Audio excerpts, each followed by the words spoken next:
हिसार जिला में जाट धर्मशाला में आज किसान भाई जुड़ रहे हैं मेरे साथ में, और साथ में कुछ ऐसी यूनिवर्सिटी के डॉक्टर हैं जो प्राकृतिक खेती सिखाई जाए हैं, उनसे भी आपकी मुलाकात करावांगे। और किसान भाई है, एक बार कैमरा घुमाए दे भाई, बहुत दूर दूर तक किसान भाई आ रहे हैं, कोई जींद इलाका तय रहा है, कोई हिसार जिला तय रहा है, कोई कैथल तय रहा है, कोई नरवाना तय रहा है, कोई चंडीगढ़ तक भी आ रहे हैं। तो उनसे बाद में बातचीत करावांगे डॉक्टर साहब, फिर चले जाएंगे। तो उससे पहले डॉक्टर साहब से बातचीत करावांगे भाई, डॉक्टर साहब से बातचीत करावांगे। नमस्कार जी। नमस्कार। क्या नाम है जी आपका? मेरा नाम डॉक्टर बलजीत बयान है। अच्छा जी। और ये आज हम प्रोग्राम कर रहे हैं डॉक्टर सुरेंद्र दलाल कीट साक्षरता मिशन और हरियाणा ज्ञान विज्ञान समिति की तरफ से। अच्छा जी। तो आज हम मुख्य तौर पर जो खरीफ की फसलें हैं उनकी कैसे काश्त की जाए उस पर बात करेंगे, वैज्ञानिक ढंग से और साथ में नेचुरल वे से भी। अच्छा जी। तो मैं अपनी बात शुरू करता हूँ। तो किसान साथियों, आज के इस प्रोग्राम में आप सभी का स्वागत है। हरियाणा ज्ञान विज्ञान समिति और डॉक्टर सुरेंद्र दलाल कीट साक्षरता मिशन आप पिछले समझ लो कि डॉक्टर सुरेंद्र दलाल तो 2008 से, और उसके बाद हम लोग भी जुड़ गए, तो ये इस काम पे लगे हुए हैं।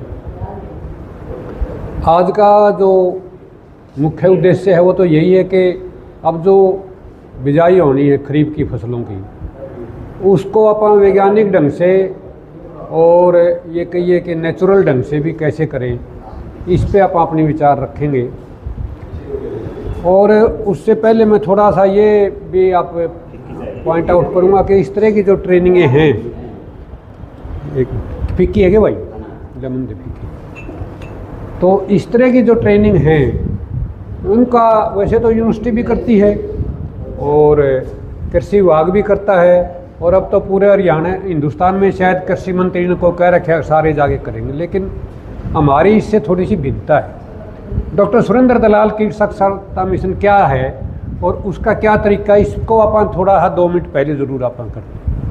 डॉक्टर सुरेंद्र दलाल ने वैज्ञानिक विधि से हमारे को ये समझाया है कि भाई कीटों को पहचानना सीखो। आप कीटों का क्रियाकलाप देखिए, कीटों का लाइफ साइकिल देखिए, और उससे आपको ये आभास हो जाएगा भाई कीट जो है ना केवल आपको नुकसान करने के लिए नहीं आ रहे, बल्कि कीट अपना जीवन व्यतीत करने के लिए आ रहे। उन्होंने ये मित्र कीट और दुश्मन कीट की परिभाषा को बदल करके शाकाहारी और मांसाहारी मतलब कीटों की बात करी है। तो इसी तरह से जो कीट साक्षरता मिशन है ना, ये मतलब एक वैज्ञानिक ढंग से काम करने वाला संगठन है।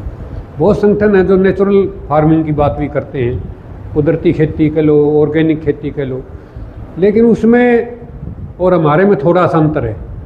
उदाहरण के तौर पर जैसे मैं कहूँ, अगर कोई कीट साक्षरता मिशन का साथी है और उसके सामने कोई आके ये कहे कि भाई पीपल रात को ऑक्सीजन छोड़ता है, तो वो लोग तो हाँ कर देंगे, लेकिन हम हाँ नहीं करेंगे, क्योंकि हमें पता है कि विज्ञान के तौर पर रात को पीपल ऑक्सीजन नहीं छोड़ता।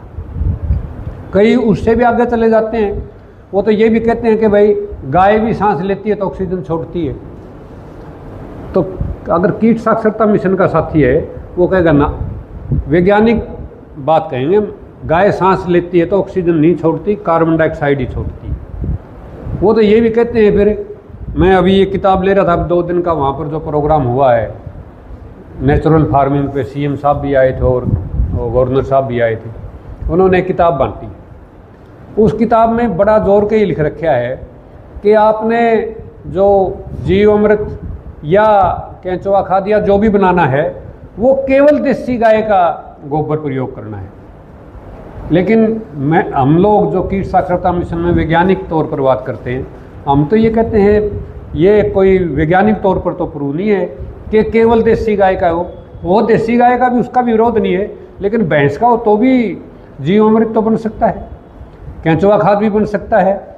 और उसको हम अगर फसल में डालें, देसी गाय वाले को और भैंस वाले को, और फसल से जो उत्पादन लें, तो कई सेंटरों ने तो रिसर्च की है कि उसकी पैदावार पर तो कोई असर नहीं पड़ता। सिग्निफिकेंट का मतलब समझते ना, जो उस कारक के कारण पैदावार बढ़ती है, ऐसा नहीं है।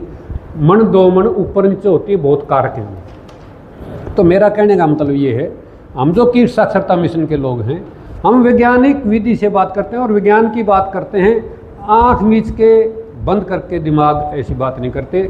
और यही कारण है कि साइंस जो है आगे बढ़ती हैं। हम भी इसी तरह से साइंस के तौर पे आगे बढ़ रहे हैं। कुछ चीज़ें हमने शुरू में सीखी होंगी, अब विज्ञान ने नई नई खोज दे दी तो हम उनको स्वीकार करते हैं, ये नहीं हमने बंद कर लिया वो दिमाग, उससे आगे नहीं जाएंगे।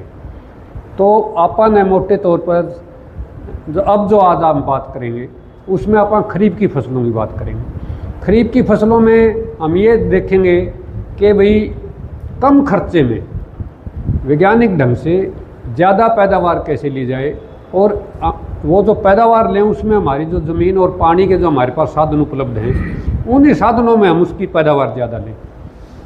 और इसके अलावा फिर वो जो पैदावार लें उसकी मार्केटिंग का सवाल भी है। तो अब आपने जैसे कि जहर मुक्त उत्पादक संघ बनाया है और जहर मुक्त उपभोक्ता संघ बनाया है।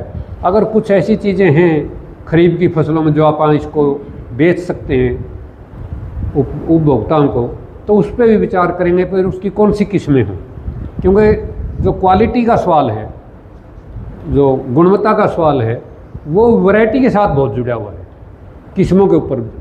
तो आप उस पर विचार करेंगे। उदाहरण के तौर पर बाजरे की जो फसलें हैं 99% ये हाइब्रिड हो गए। तो जो देसी बाजरा था उसकी क्वालिटी और हाइब्रिड बाजरे की क्वालिटी में अंतर है, उस पर भी आप विचार करेंगे। अगर अपन थोड़ा बहुत उस तरह का जो देसी बाजरा होता है उसका बीज कहीं से उपलब्ध करवा लें और उसकी मांग हो तो कुछ उस पर भी जाएं। वो जो थी वो कम पानी में होने वाली चीज़ें भी हैं और कम खाद में भी होने वाली चीज़ें हैं। तो इन चीज़ों का आप पूरी विस्तार से आज बात करेंगे।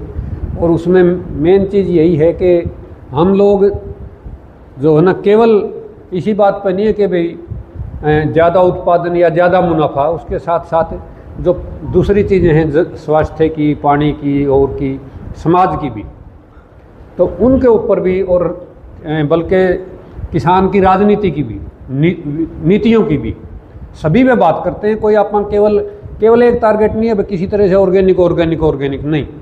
ऑर्गेनिक भी करना है तो ऑर्गेनिक अपने आप में कुछ नहीं हो सकता। पूरा जो देश का माहौल और देश की जो नीतियां हैं, अब तो अंतर्राष्ट्रीय नीतियां प्रभावित कर रही हैं। ट्रंप टैरिफ लगा रहा है और अगर ट्रंप की वो नीतियां लागू होगी तो यहाँ पर बाहर के इतने मिल्क प्रोडक्ट आ जाएंगे और व्हीट आ जाएगी और सेब आ जाएंगे, हमारी पैदावार पिट जाएगी। तो हम उनके तरफ भी सचेत हैं। कीट साक्षरता मिशन केवल इसकी टेक्नोलॉजी के ऊपर बात नहीं करता, नीतियों के ऊपर भी बात करता है। तो ये थोड़ा हमें इसलिए कह रहा हूँ कि अपने साथी जो जुड़े हुए हैं वो इस चीज़ से सचेत रह के चलें। हमने पूरा इसका जो पक्ष है उस पर बात करनी है हर समय पर, और परिस्थितियों के अनुसार जो आती हैं। कई बार जैसे जीएम सरसों की बात आई तो हमने उसका ठोक के विरोध किया कि ये नहीं होनी चाहिए, इसकी परमिशन नहीं मिलनी चाहिए। तो नीतियों का भी हम गलत नीतियों का विरोध करते हैं। 3 कानून आए थे, हमने ठोक के विरोध किया था।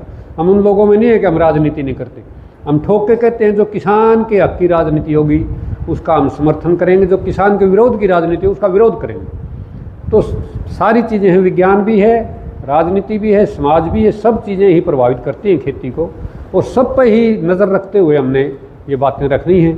तो मैं ज़्यादा लंबी बात न करते हुए अब आप धीरे धीरे हर फसल वाइज उसमें सारे साथी की जो अनुभव वो शेयर करेंगे। कहने को तो मैं एक वैज्ञानिक को बुला देते, बल्कि मेरे पास पैकेज जो प्रैक्टिस है मैं पढ़ के सुना देता, उसकी बजाय अपने अनुभव क्या हैं, हमारे खेत को किस चीज़ की ज़रूरत है। हर खेत की अपनी एक अलग कहानी है, मौसम है, पानी की उपलब्धता है, ज़मीन कैसी है, उसके अनुसार अपना सारी चीज़ें डिस्कस करेंगे खरीफ की फसलों में। तो मेरे ख्याल से इसी के साथ आपका दोबारा से स्वागत करते हुए आपका बहुत बहुत धन्यवाद। किसान साथियों, ये थी डॉक्टर साहब की बात। आप थोड़ी देर के बाद बातचीत करवाऊंगे दूसरे डॉक्टर साहब से और किसान साथियों से। तब तक के लिए धन्यवाद। जय हिंद।